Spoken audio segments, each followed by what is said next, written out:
चेतनेचं, दैवी सत्तेचं स्मरण करायचंय, ज्याच्यामुळे आपलं जीवन चालतं. त्याचं स्मरण करायचंय, ज्याच्यामुळे आपल्या जीवनात प्राण स्थापित.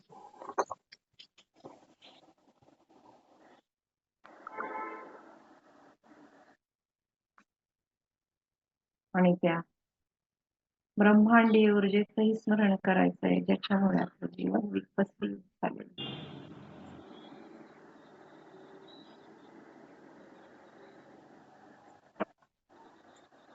अगदी हळुवार श्वास आत जातोय, हळुवार श्वास बाहेर.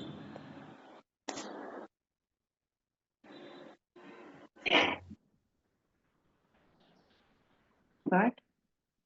ओम सर्वे भवन्तु सुखिनः, सर्वे सन्तु निरामय,